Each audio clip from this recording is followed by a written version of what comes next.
We'll do this on a Sunday and get some stuff out. If you're available, jump on, say hello, and let's talk about the Bulldogs.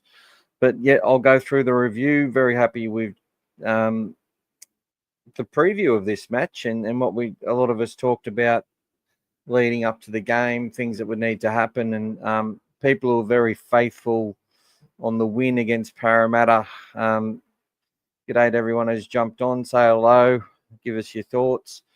So we'll talk about what happened in that game. But yeah, when we beat Parramatta, myself and many others were saying, you've got to throw the form book out the window. And it appeared to me like the Dogs just wanted to, hold possession, practice their defence, kick the ball out. They didn't play any football whatsoever and held on and did a wonderful job and backed themselves. Coming into round 4 against the Sharks, many of us agreed that we would need to play a bit of footy to win.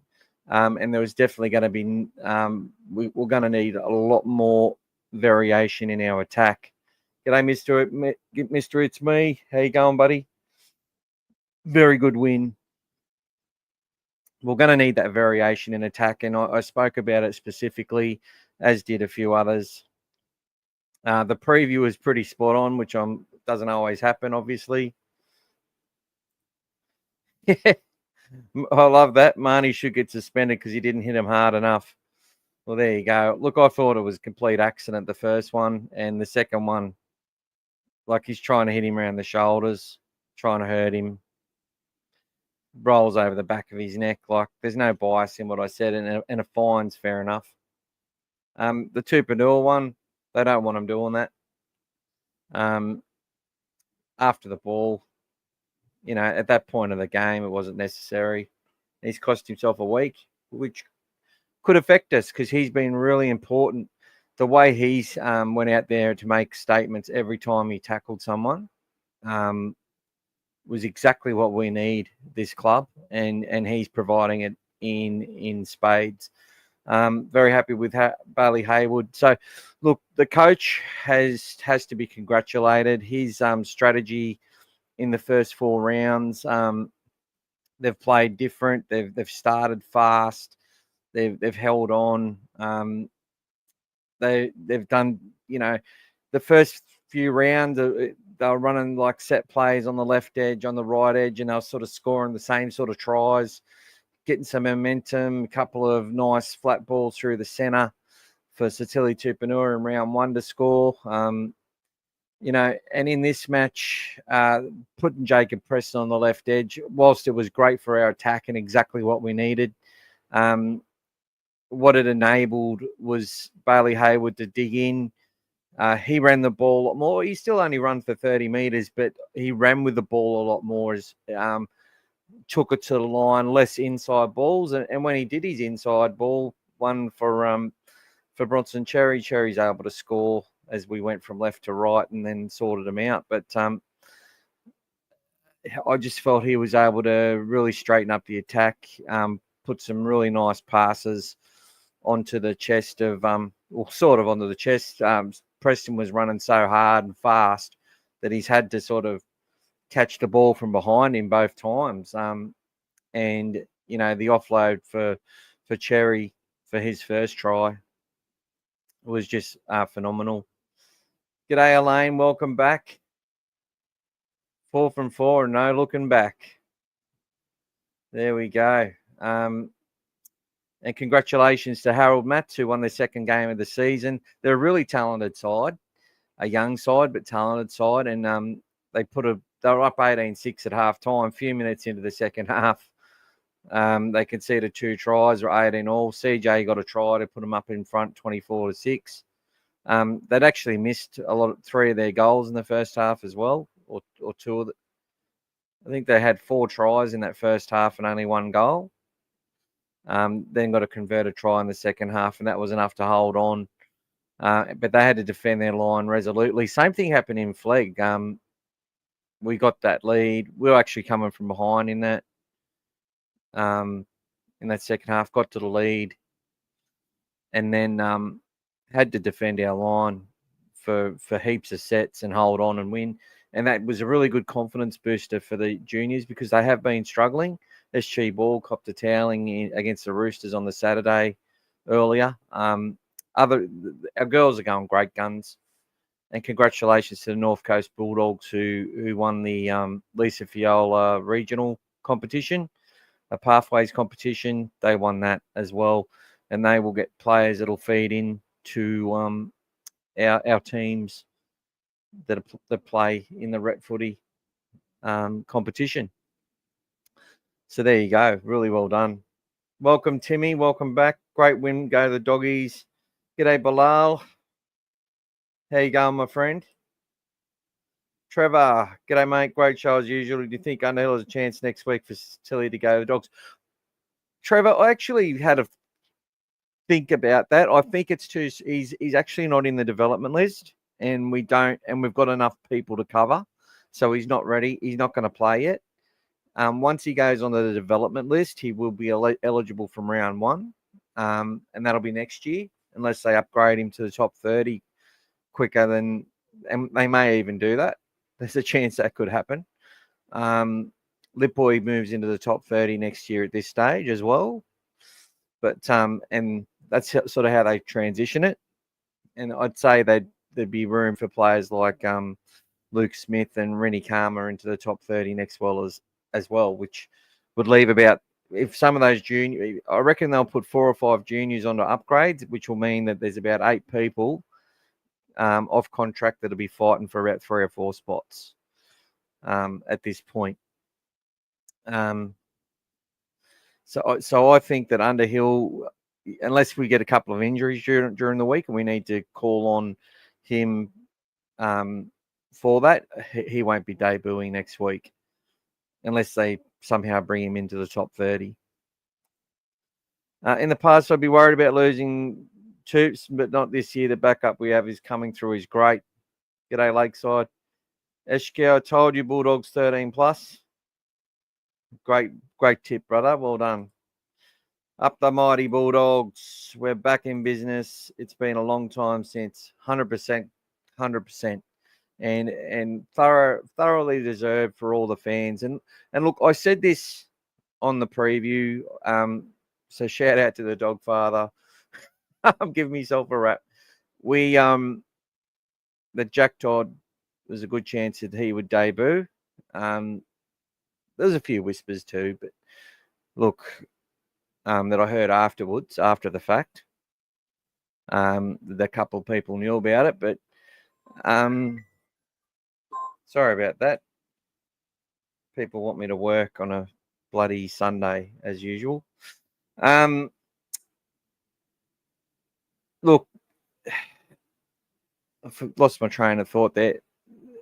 Jack Todd's debut, I think, was important. It just gives us that bit of extra size, as I said in the preview. That footwork was good in the second half, and we got to see a couple of examples of that, which was fantastic that he got to showcase that. Gets to his front quick. His play the ball speed was really fast as well. When we get to look at his stats, you'll see that. You could see it with your eyes, though, but when you actually look how fast it was officially, really good job by him. But there was stars all over the park. The left edge did a fantastic job, but I actually felt it was Preston playing defence on the left edge was also very important for us. I think he actually defends better on the left. I think it's his preferred side, to be honest, although he's been doing a lot of work on the right. Curran did a pretty good job there. Once again, that right edge had conceded a try. Toby and Curran sort of got both had eyes on the run of Nakora, I think, or was it Wilton? I can't remember. I think it was Nakora. Anyway, one of the two. And yeah, instead of keeping their numbers lined up, and we saw Critter tearing shreds off Toby after that try was scored, which so good on him. They've got to hold each other accountable. But yeah, the commentators seem to blame Wilson for it. And really, that's what I say a lot of the time. The wingers have got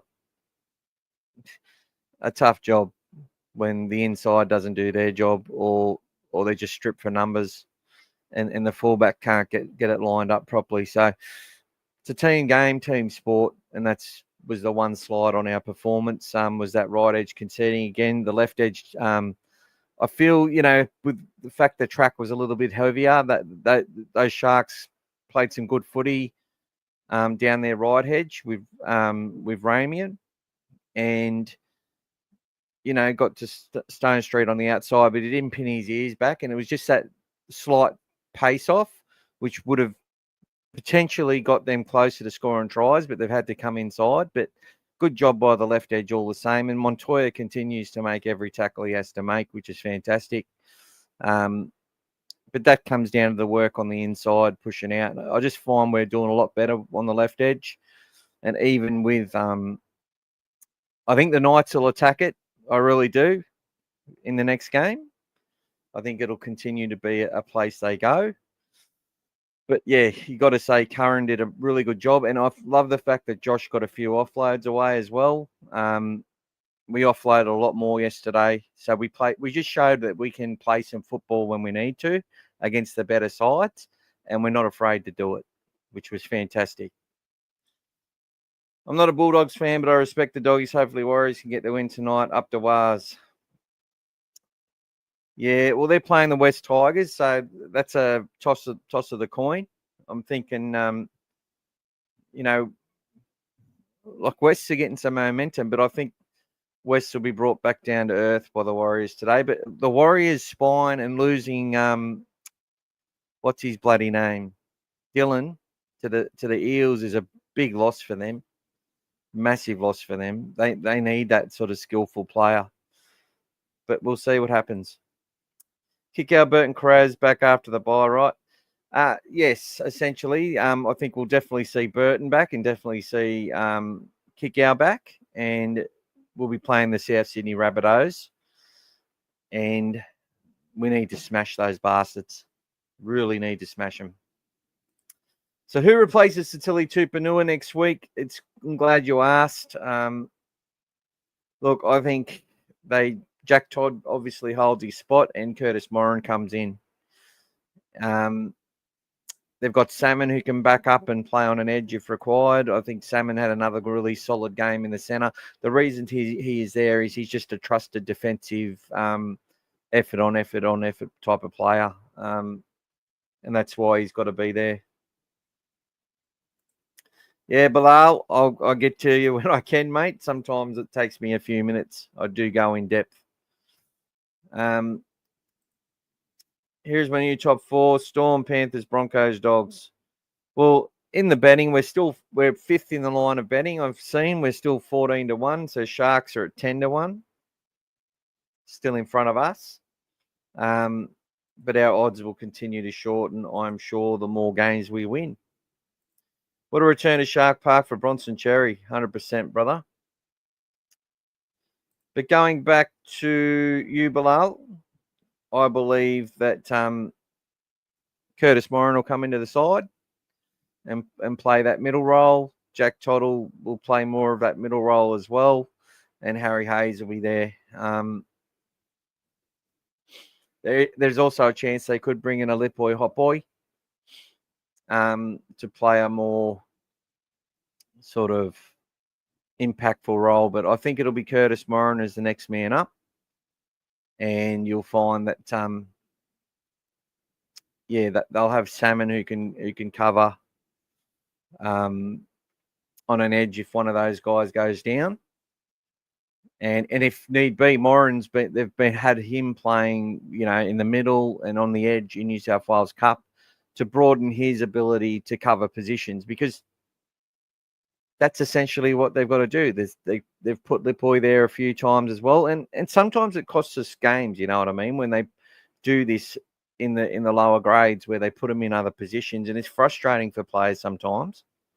But for their overall career, their versatility and their worth to a top 30, it just broadens it. It actually makes them more of an investable commodity when you look at it from a business point of view.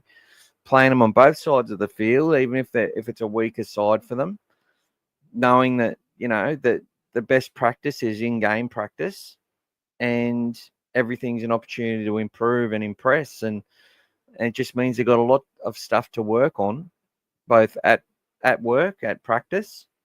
They get to practice all week for a 1 hour game, or 80-minute game, and they might as well broaden their skill set while they do it. And since Serrato's come, that's been a feature. I've seen players that have been predominantly playing one side get pushed to the other. Now, when they're 27, 28, 29 years old, like the kick-outs and that, and there's such a force where they are, and I've always played in the spot, you're not going to move them. Same with the Fox. You're not going to throw him on the right edge. Not to say you can't teach an old dog new tricks, but there's no point in that. But these young guys that are all sort of waiting for their chance, they get to play in all different positions. It won't surprise me if we see Harry Hayes move to an edge at some point. Another one that can cover the edge should players go down. But Satili Tupanua is playing in the middle at the moment. So it's all business as usual. We might see Jack Todd get a few more minutes and get to see what he can do. He did a really good job for his debut last night, so I was very impressed by that.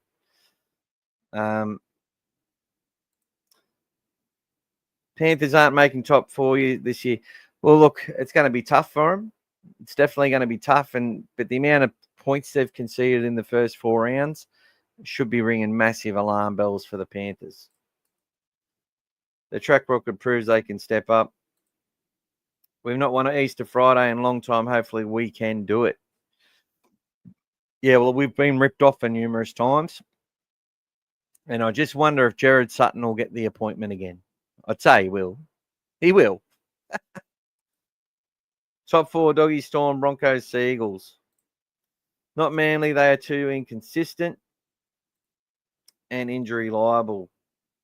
Yeah, I suppose. And I think the DCE thing's not going to help them. But we will see today. Could be an upset. Eels at Brookvale. They've had some success there before. Mr. It's Me, thoughts on goal kicking situation? Not piling on because he missed a few. I thought Toby should have taken it on when Burton was ruled out. I'm going to the Easter Friday game. I want to win. Satili hit wasn't that late, and just as the Sharks released the ball, Satili dropped his head. I reckon it was simultaneous. Has he been charged? He has. If he fights it, it's 2 weeks. If he accepts the early guilty plea, it's 1 week. Reed Marnie has got 2 $1,800 fines. Now, the kicking situation, look, everybody said Critter should be kicking the goals. A few have said Toby should do it, but most people have said Critter should be kicking. He's down on confidence. He's not striking them well. And I think he's got some issues with his legs. So, Toby is they all kick about the same rate. It's a very hard and subjective thing, as I say. Like you could have someone who's kicked 25 in a row, and then all of a sudden they start missing them. It happens all the time. It's a form thing, and you never know. You just got to go with the person, back them in, and hopefully they nail the most important kicks. But someone said in a comment, we need to get our kicks because it's going to cost us in big games. Well, I've thought that was a pretty big game, and it's only going to cost us. But look, let's not get too far ahead of ourselves either. When a side loses their centre for half a game or over half a match, and then the person that could replace them there and who's played a lot of footy there also is lost for the whole game, and they're down to a 15-man bench, that made our second half a lot easier than what it could have been or should have been. Whilst their coach was very, humble in defeat, I do think it would have been a lot closer if KL Iro had been there. His runs out of yardage are good. He's got good footwork, can make breaks, and, he's a very, very good young player, and there's a reason why he was on big money before even playing the game of rugby league. Playing NRL, I should say. G'day, Scotty. Go the Dogs. We aren't playing games anymore. We mean business. Our attack has improved significantly. Our attack has improved, and what's improved with it is the variation and the fact that we can do what we want. People said our attack was poor last week. It was very one-dimensional. We didn't, Bailey and Josh on the left edge didn't run enough lines, didn't run enough to the line, didn't dig in enough. And it made us too predictable over the whole game of where we're going to do, where we're going to go. Toby did all the kicking. Round one, Birdo did all the kicking. I find that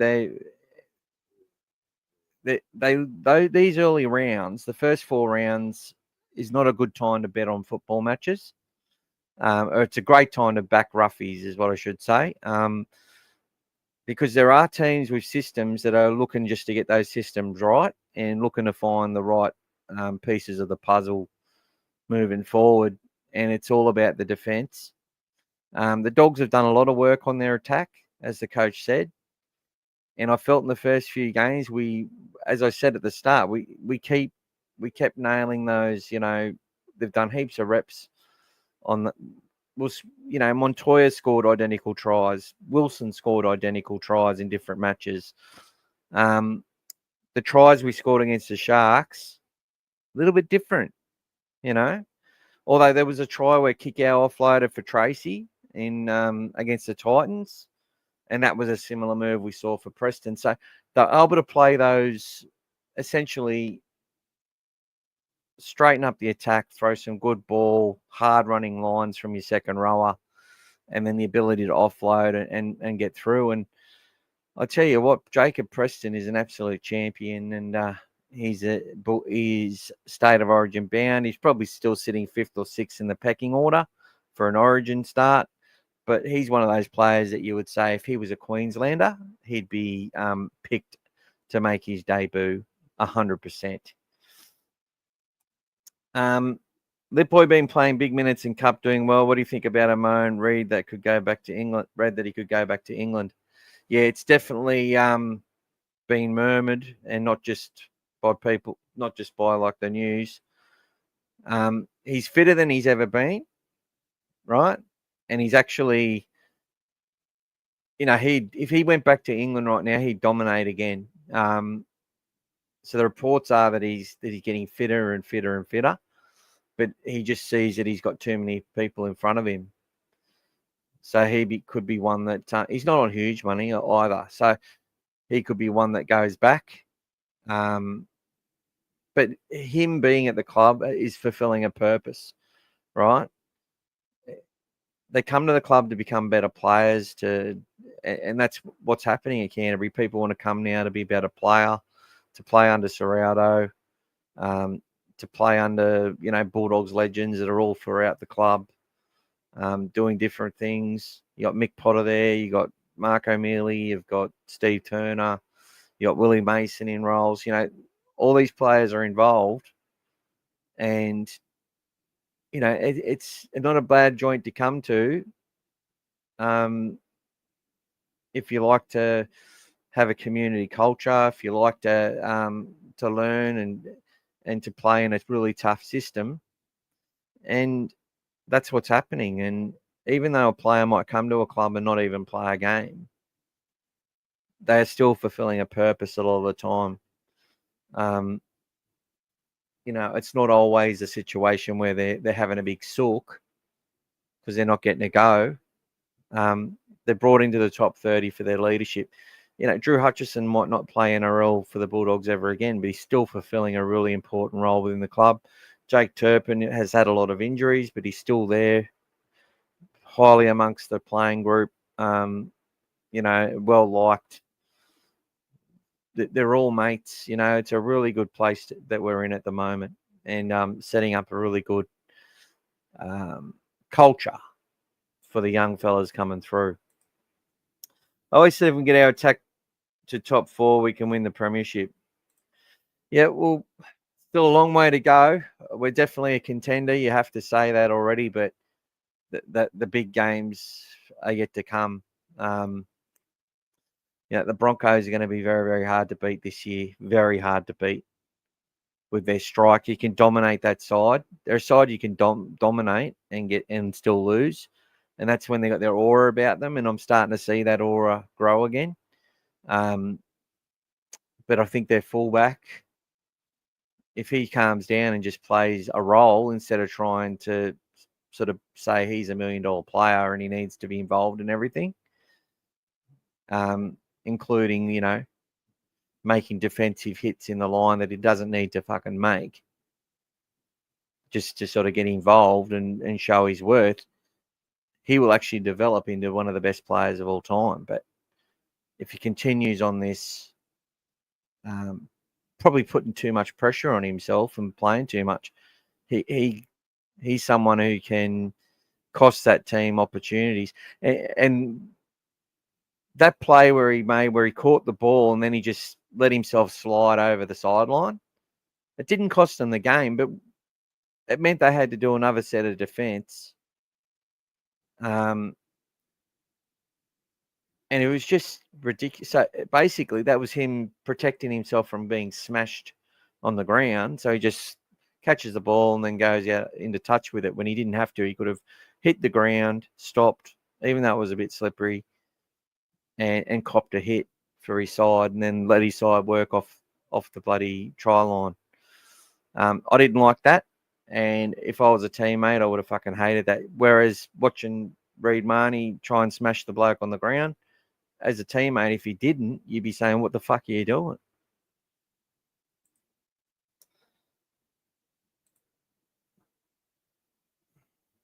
Sharks tried to have a good crack at us, but we wore them down mentally. Yeah, well, look, they went out so hard and looked so dominant. And I'm like, if they can't crack us, or even if they get 4 points, look, they expected to get 4 points early and then expected to be able to, have a break and do that. But they put so much effort into their defense early and were so dominant for the first 2 or 3 sets with the ball and us with the ball in their attack and defense. It took so much out of them. And the Dogs just then started to do a few things differently. Bailey Hayward kicking to bring variation. He did some great kicks last night. And the one thing we haven't talked about is Chris Butler's performance was absolutely diabolical. And he couldn't have tried any harder to help the Sharks last night. What a disgraceful performance. And I've also got some footage of Nico Hines and Ian Bailey Hayward in the back of the head, which I'll show you shortly. Broncos' defense has improved a lot this year. Well, they had really good defense in 2023 as well. It was the second best defense in the comp, and they had the best attack. But, they had to defend too much in that grand final. It cost them late. And it wasn't just Cleary, it was Stephen Crichton who helped set up that victory. What about Harry Hayes diving on the ball to save a certain try champion? He could start for DSF. I still think DSF's... there's a difference. You bring Harry Hayes on the start, and all we're going to do is reduce the minutes that he plays. I think eventually, yes. It's like Curran. If he's a starter, it's harder for him to play, in the middle. It's harder for him to play the 45 minutes he plays. The more they do it, the better they'll get at it. But I think Hayes can play longer minutes and play a more important role off the bench because that Sting's taken. Look, that Cronulla Sharks side after 17, 18 minutes was starting to slow down big time. So when DSF come off, and he was gassed. So when he dropped that ball, on I think his 5th or 6th run, he was a lot slower into the contact, and they just got under him and smashed him, and he dropped it. He was fatigued because of what the Sharks threw at him into every tackle. They gang bashed him. So that player, and this is what people don't understand about the game of rugby league and the shit that I try and sort of teach, or not teach, but provide my point of view, is that when these big fellas aren't making much ground against a side which is at full energy, it's all about energy, right? Both teams are at full energy. When you're running the ball, and you've got adding Fanor Blake and all these big bastards smashing you, plus a really big backline, I must say, as well, as far as size goes. You're absorbing and taking all that punishment, and it takes it out of you. And Max King's been doing that now for 3 or 4 years straight, so he's used to it, and he's really good with his runs, and he knows where to hit the line and where to step, and he's a hard bloke to nail. Like, you don't see Max King getting shoved back too often. It will if he has to spend too many minutes being smashed, though, but he knows he's just seasoned for that run, whereas DSF, he took everything that they had. It was the same as Blake Wilson couldn't make any ground early, but obviously playing on the wing and much different type of fitness, he just absorbed so much punishment. And we saw Montoya, who they weren't kicking to Montoya's side very often. So Montoya, when he did make his runs, he had a lot more energy and was able to break. He broke 5 or 6 tackles on the weekend, plus those 2 that weren't counted, which would have been 7 tackle breaks for that try that he scored that was ridiculously ripped off him. People will say, oh, he grabbed hold of the bloke. But when you tackled into someone, ridiculous. Anyway, and Stone Street wouldn't have stopped Montoya from there. I don't think it made barely an inch of difference, to be honest. But anyway, it was taken off us. The point I'm making is it's all about energy. Wilson's copping and getting every bomb for him. He's doing all these runs, getting absolutely smashed. He's the second hit-up guy, doing the Carraz role. So off a kickoff, the forward does the first hit-up. Wilson does the second. It's a tough place to do. He absorbed a lot, Blake Wilson, yesterday. And DSF, being that guy's doing the first hit-up, copping the most impact, spend 17, 18 minutes doing that, it takes its toll. And when Harry Hayes comes on, he's not playing a team that's at full energy, right? So he's able to have a much greater impact. And every game he plays, he's getting better at that role. So that if there comes a time where he needs to start in the middle, that'll happen and he'll be ready for that, but he's not ready for it yet, I don't believe. And this is what people need to understand, is that it's a different beast. It's like the 2 men at full going into the boxing ring, and then you replace one with another bloke. The dude, they're tired. Their energy is down, I don't know. Fucking bad analogy, I suppose. But g'day, Dave. 4 from 4. Knights will come firing next week. They're coming off a loss and a bye. Yeah, very important game for them. And they've also got embarrassed the last two games last year. They got embarrassed when we had Burton and Crichton out, and I think Kickow out, and we beat them 30-2. Or Preston wasn't playing. Someone in the forwards wasn't playing. And a game where they had a lot of possession and were attacking our line, and we nailed a couple of opportunities. Could have been a lot different that game if they had a bit more better attack, the Knights. But when Kalen Pong is out there, they're a dangerous side, a very dangerous side, and he's in some pretty good form. And they got forwards and they got some seasoned players who know what they're doing. They can beat anyone on their day, the Knights, and I think it's going to be a really good battle. I really do, and one that we'll have to win differently yet again. Minor premiership, well, it's a chance, Dave. We're on top. Best place to be when you're going for a minor premiership is on top of the ladder. And what a congested second place at the moment. There's like 8 teams on 6 points. So you can quickly fall back into the pack with a loss or 2. But the good thing for us is that we'll be on 10 points after 6 matches, no matter what. So in comparison to that, we'll be top 3, even with a loss to the Knights, unless they smash us. Shifting Preston to the right was a masterstroke. Yeah, the left. I was about to correct you. Yeah, it was, because it's his preferred spot. And it would not surprise me if he knew he was going to do that for the Sharks game. Would not surprise me at all, right? If they kept that up their sleeve for when it was needed. And Preston, it's his preferred side, I'm sure of it, in attack and defence. So it made us more of a threat on the left. Made us the right edge was hummed pretty well. It did its job, and having that variation in both places they could go on the field, where they could attack, and having two people kicking the footy just enabled us to do the shit that we needed to do. How good is Hayward Sexton going? Well, have you heard anything on Sexton's contract? Yeah, they're doing well, Scotty says. Look, nah, but one thing I've noticed, and look, I notice little things with what people say publicly.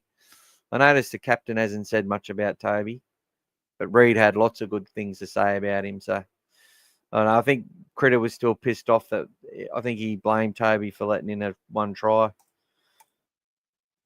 by must be some frustration. I think there's some frustration on that right edge because they keep letting in points, and Critter would be disgusted in that. And he's part of that right edge. They're all culpable for it. We struggled from kickoffs a few times. Loved it when Toby cut out King and spun the ball into the middle of the field so they couldn't jam us in, showing confidence as a team. Yeah, yes. G'day, Scary. What an awesome game the boys played last night. I think a couple of the rest were a little bit off, but we got there in the end. Oh, ref calls are a little bit off. 100%. Hey, Damo. Sam in the second row and Todd to lock, keep man as a bench utility. Well, I think Salmon will play lock. Todd will come off the bench. Todd won't start. We don't want him to start yet. You got to bring these kids in the way we did yesterday. In a game where they had a plan, they knew that they were going to tire out the Sharks and bring him on it bit by bit. They've got to use Jack Todd and get him into these games. I have no doubt he'll be a starting 13 within 2 years for the Bulldogs. As a player that can dig in and pass, has footwork and get to his feet and play the ball really quickly. And he's going to practice all that stuff all the way through. And we'll have a real player on our hands in a couple of years. But you have to let him develop with minutes on the bench. And then once they're confident and they've, get 9-10 games under their belt, then we might have a game where we've got some origin reps and stuff, and you let them start and feel that. Because I can tell you now, Adam Fanua-Blake and all those, when there's 0 minutes on the clock and it's the first kickoff of the game, are a lot tougher to play against than in the 60th minute when Todd come on. But he did a great job, very good job, fulfilled his role really well, and I just want to see him increase his minutes, increase his value, and I think he'll get a chance already next week because Satili Tupanua, who was absolutely smashing everything that moved yesterday, I haven't seen a player on a mission like that for a long time. Like Kurt Mann does a lot of that, but someone of that size was great. That's the Dogs of War shit. And that's what we want to see. G'day, JD. Welcome, mate. 100% agree. Probably Curtis Moran will take Satili's place. Yeah, Moran will come in, and Jack Todd may move into Satili's role. So he might already have to play 40 minutes or something, Yeah, it's interesting. Very, very interesting. Because Harry Hayes is actually playing, the third prop role at the moment. He's the Spencer Lenu of the team at the moment. And Satili's sort of the next guy after him, the way they've got it rolling. Harry comes on for DCF and Satili comes on for Max King. Kurt Mann comes on for Salmon. You know, there's a system. Definite system they use. Scotty's second home game this year. I'll be back. I'll back the win at home at a call. Mad Mick, g'day, Big Roo. We'll probably be missing Marnie and Satili next week. No, Marnie's clear, but he's just been fine. Satili's out for a week. They'll take the early plea. Up the Dogs, one of the best wins I've seen. I hate Ronaldo, biggest grub. Yeah, it wasn't too bad yesterday, Ronaldo. I think he's starting to mature because he's been an absolute fuckwit for the last however many years. And he's given a lot of shit to Blake Wilson in games. And Blake told him where to fucking go yesterday, I can tell you that much. But let's have a look at what Nico did. So, look, I felt Nico Hines played all right. He's not running their team at the moment. Hasn't been running it for a while. Where's the 7? Doesn't matter. He's the 6. And, you know, and they're number 6. Very good player. But we put him under a lot of pressure yesterday and it made it tough for him. And our up and in defence, they don't like it. So let's present.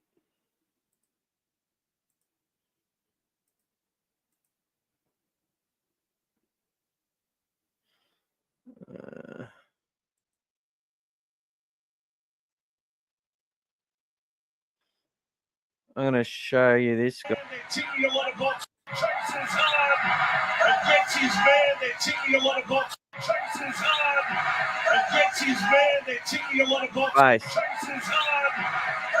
If that was Reed Marnie, what would be happening?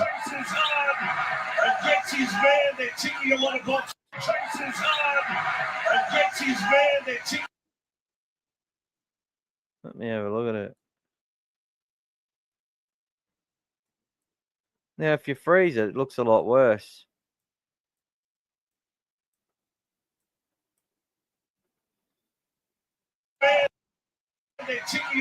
Don't think it hurt him either. But that's beside the point, isn't it? That's beside the point. So there you go. Let's look at our statistics. Let's share that.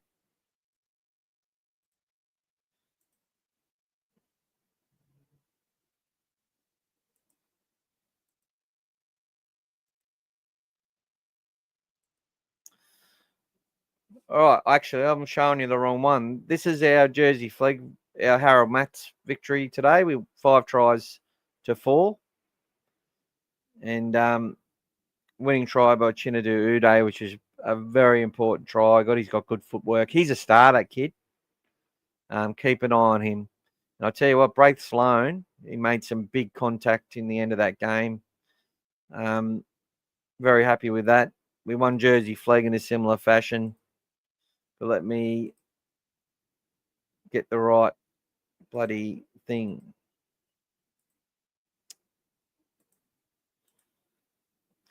(20-6), 4 tries to 1. Bronson Cherry, 2 tries. Jacob Preston and Stephen Crichton. Satili Tupanua, Simbind. To tail the tape, we had 55% possession in the end, 85% completion. Exactly what the preview said we had to do. Win possession, complete high. They still made a lot of meters compared per run than what we did.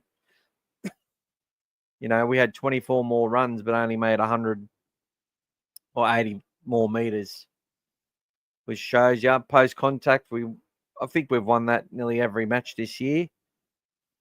6 line breaks to 3 was, you know, phenomenal effort. I think they made 1 in the second half. Tackle breaks about the same. Set distances about the same. We had slightly had the edge. And their play the ball speed was phenomenal in this match. And that's the second team in a row where our average play the ball speed has been better than theirs, and they've beaten us in that department. But we got our 3.53 seconds, which is about our average. Their speed of play the ball was fast all game, like, you know, but they ran out of puff. Offloads, we offloaded an offloading team 13-9, which shows you something about our coach and our players. A lot more passes from our guys. Nearly kicked for a kilometre again. We forced 5 dropouts. That's another great thing that was well managed by Toby Sexton and Bailey Hayward. Diffused 83% of the kicks, which was another key to the victory.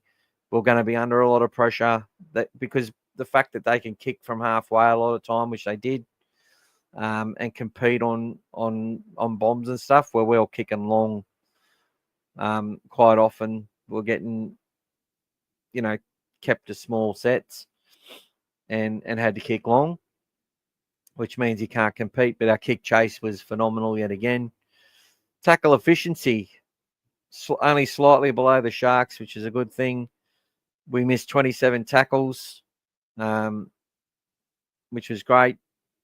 16 ineffective. First time we've won that, but we had the most possession. So as a percentage, we're slightly worse. Only 8 errors. Penalty count 10-6. It was 5-2 at the break. And he gave us a couple when he knew we sort of had the game won. Ruck infringement calls 3-1. And we had 3 on report and 1 sin bin. Yeah. Comprehensive victory for the Bulldogs. Bronson Cherry yet again just been an absolute star. Let's have a look at Bronson Cherry's stats for this year.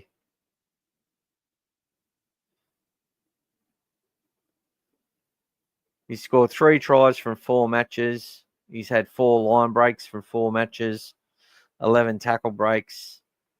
Tackling about 84%, not bad for a centre.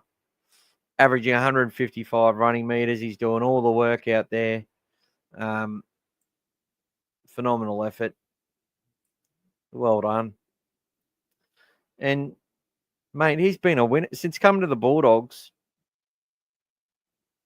he's played 23 matches, 17 wins and 6 losses at a 74% win rate. That is just fantastic. Absolutely brilliant.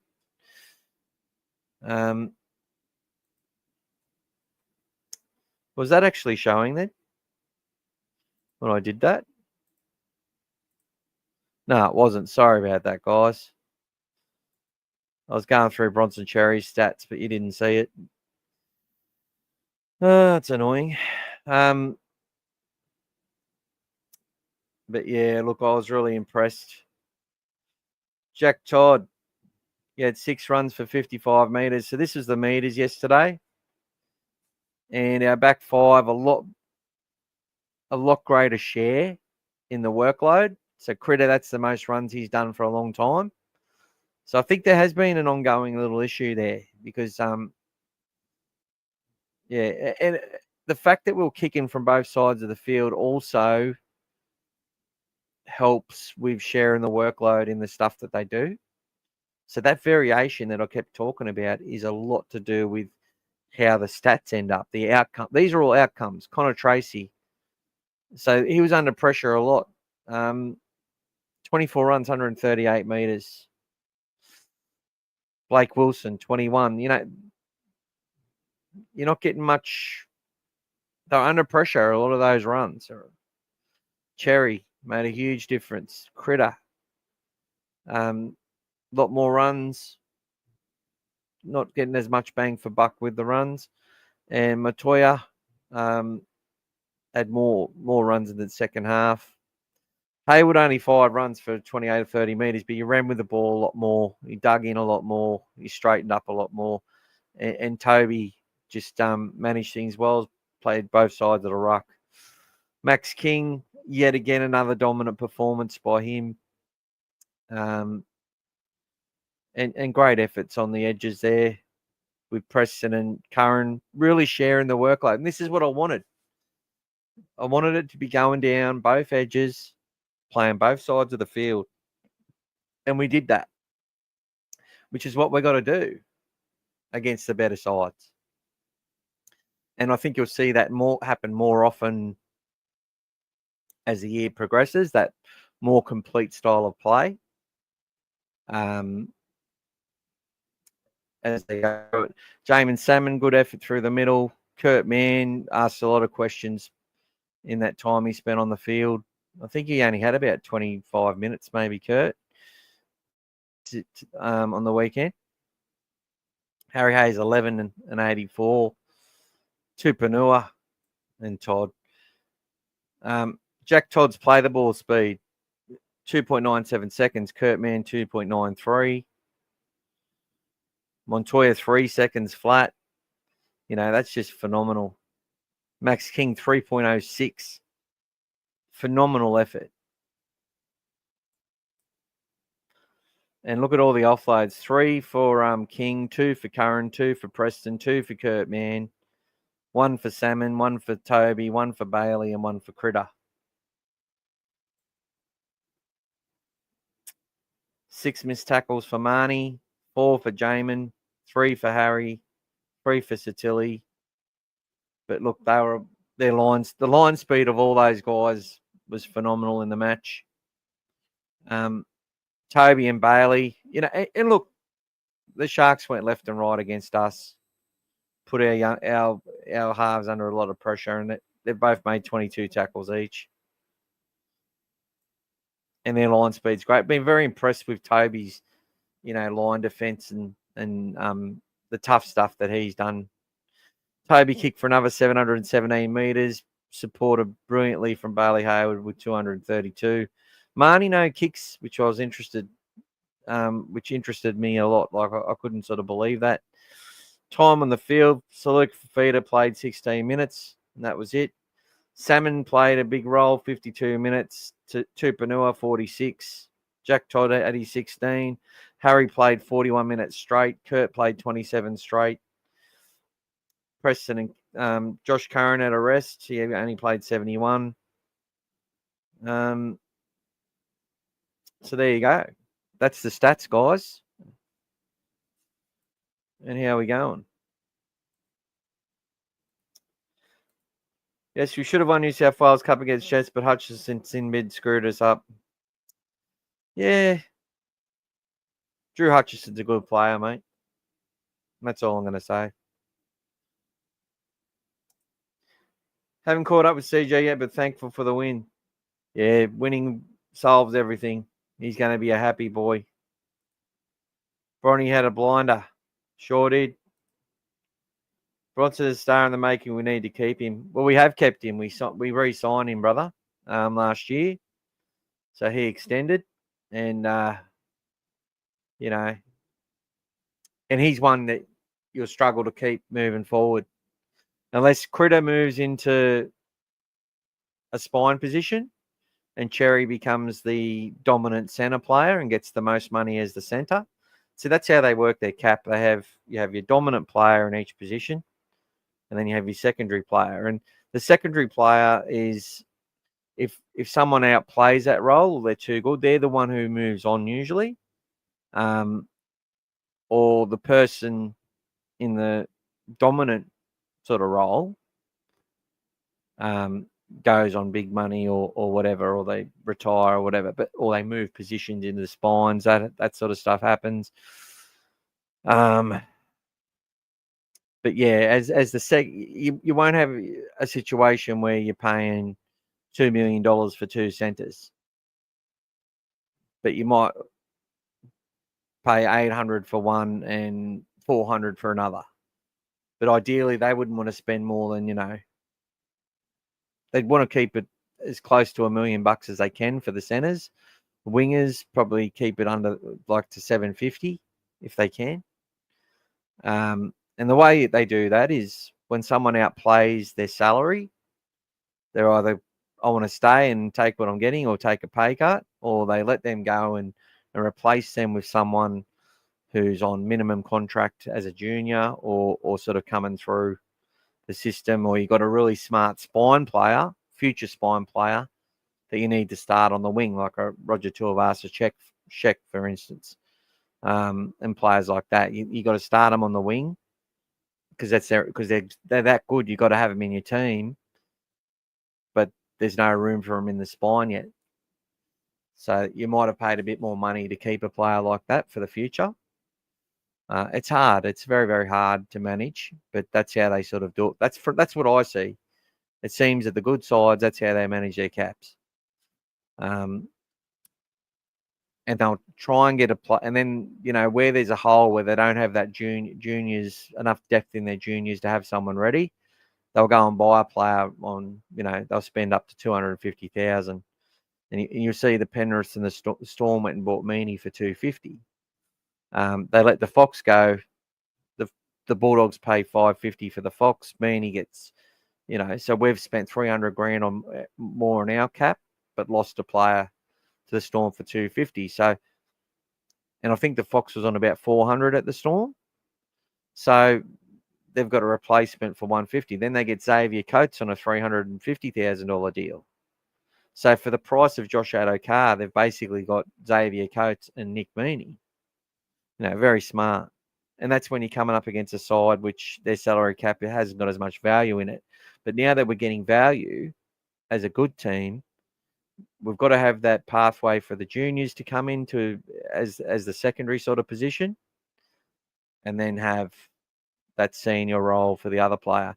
And as it appears at the moment, a player like Jacob Kiraz would be your senior winger, and the second winger's not on as much money.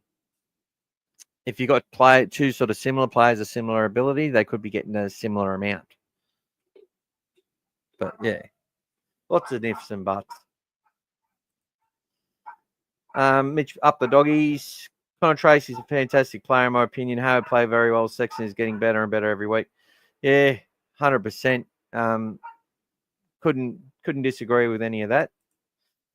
Wonder why Moran was an 18th man yesterday rather than Sewer. Well, they got to make sure Moran, they want to keep him playing, and keep him, keep his fitness up. And as it turns out, it's much better that he played in New South Wales Cup, right? Because it's likely he's going to come into that first grade side next week, unless they bring in Lipboy Hopboy or someone like that, which they may, or they could bring in a Luke Smith, or actually, I'm not sure if Luke's in the development squad. Yeah, but I would say Lipboy Hopboy or Moran will play next week. They'll come in. Or Tom Amone may get himself onto that extended bench at some point. And see, that's a good indication. So going back to Tom Amone, when you're not getting named on the extended bench in first grade, you know that you're down the pecking order. You know that you've got people in front of you, right?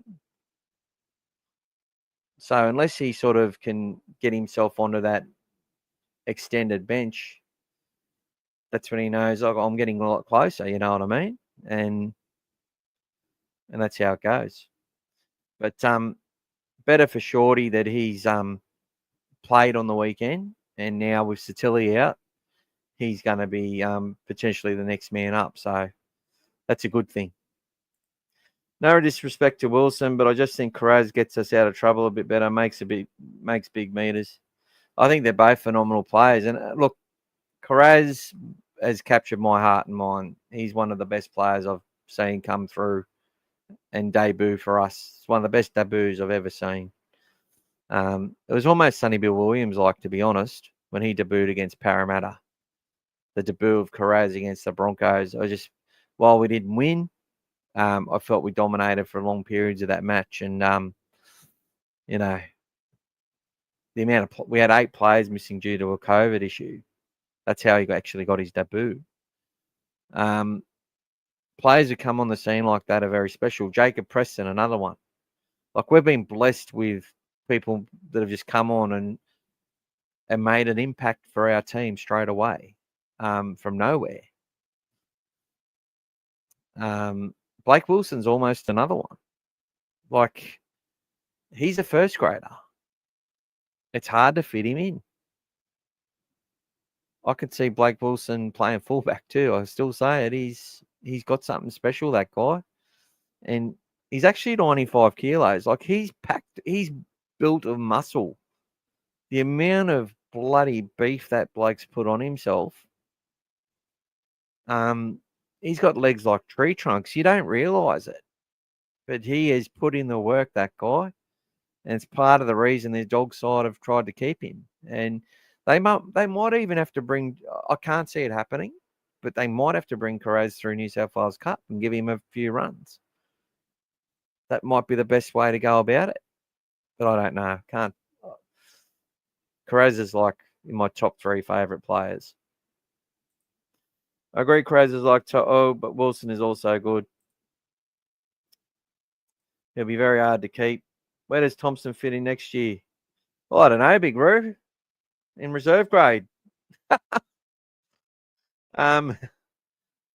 Look, he's going to start. King and Thompson will start next year. That's a given. And our other guy, look, I think Daniel Saluka-Fafita probably might not be there. He's off contract. Hopefully he can keep playing, keep improving, and do some good stuff, because it'd be nice to have him there. Sam Hughes will be there next year, and he'll have something to say about this year as well. And then you've got young Harry Hayes, and Harry's going to make it hard for anyone to get back into a side. And that's exactly what you want. You want a situation where a player comes in to replace another, and it's like, I can't let this player that come in go. And my memory's been erased. It doesn't matter how good the other bloke was. And that's what you want. And then it's a fight to the finish. You know? And the coach has got the decisions to make. And Gus has got to decide who to keep and who to let go. And he's going to make some mistakes because it's natural.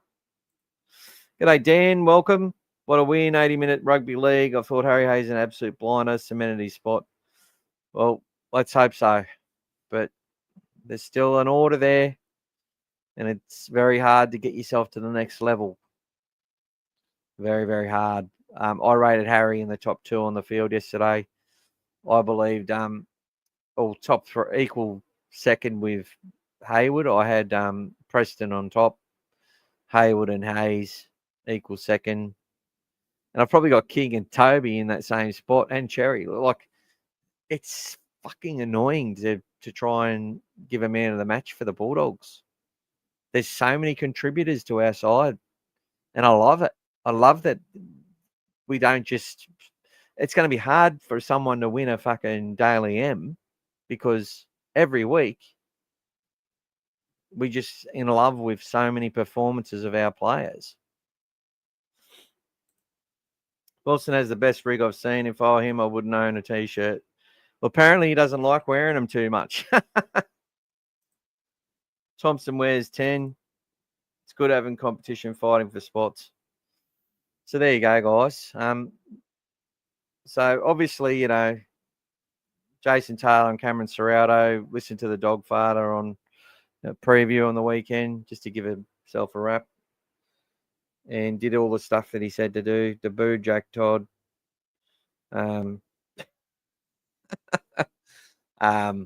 What else? Play variation. Make sure that our left edge back row is running the ball a lot and running good lines. Making sure that Hayward was doing the kicking as well, and producing some very different attack. And it's exactly what they did. But look, I didn't predict anything really. It was just, after watching many years and not getting too emotional and caught up in performances and looking at the different ways we've won, it was just, you're just seeing a smorgasbord, and the coach just decides, you know, we don't have the same meal every Saturday night and every Sunday night. We've got a really balanced diet, and we bring out the the nice stuff whenever we need to. I don't know. I'm coming up with some shit analogies lately, but it's time to go now, fellas. Very good review. Thanks for g'day, Mitch Parr. I missed yours. Happy to hello to you. Yeah, so look, very happy, very, very happy, and very grateful to be able to talk about the Dogs with a bunch of people who come on and say hello. Very, very happy about that. So thank you to everyone who keeps coming on and having a listen and having a chat and stopping by. It's really humbling. Thanks, Scotty. Yeah, look, it's just good shit. It's good stuff. And I'm really looking forward to getting down there for the Queen's birthday game or King's birthday game. I keep mixing that up. But Knights this week, and the Dogs are to get back to work and put in another really strong performance. And hopefully, because this is one thing that I said the other day, hopefully that match, our own fans, commentators, opposition teams, start giving our forwards and our packs some bloody respect that it deserves, right? So instead of all this bullshit of, oh, Salmon shit and this player's shit, no, they're all playing their role within a club, whether they're in the top 30, the train and trial or development list, or they're playing Harold Matts. They're all playing their role and they're all fighting for their livelihoods. And every one of them has a common purpose. And just be rest assured, if we let players go, that purpose may not be as common for that person. Or it just hasn't lined up for what they want and what we can give. Or there could be something that's happened in the background. But just trust the club. Trust and know that they'll get a lot of things right. They'll get a few things wrong and learn from it. And that things take time. They've been building and building and building, copping criticism from fans and commentators and whatever else on certain things they've done, decisions that have been made, choices that have been made, getting slammed in the media, knowing that winning's the only thing that shuts them up. But everything has had a purpose, and the purpose has been to develop players, improve players, and do it in a way which makes us as fans proud. And you couldn't be prouder. You could not be prouder of that team yesterday and everything they've done this year so far. They've been challenged in every match, even when we've looked like a dominant side and dominated all the right areas. We've had moments of heart and mouth moments where it's like, oh my God, we're going to lose this. But they just keep turning up, and they've been doing it for a while now. So let's get behind this side and we can hold them to that expectation now. And that is a phenomenal thing. All right, guys. My pleasure to be active, man. Like I've worked my ass off during the week, and the way things are at the moment, I'm just able to do this and it's a lot more streamlined now. So it doesn't take me as long to get it all set up and worked. I'm in a rhythm. I know what I'm doing. And, it's the pre-work doesn't take as long. So it's easy to do, and it's something that I love to do. And I love to talk with you guys, ladies and gentlemen. Thank you, Elaine. You have a blessed week as well. And again, say hello to CJ. Big thanks. It was good to watch him today. I finally caved in and downloaded the app. And I'm going to see if I'm somehow able to show some footage from those junior games in some of the stuff we do here and create stuff without copyright issues, which will help in doing those, up and coming Rising Star Bulldogs videos, which I think have been really good and well received. So I'll keep doing those as well. Take care, fellas and ladies. Have a great week. Have a great Bulldogs week. I'll see you for Team Tuesday in a couple of days. Go the Dogs.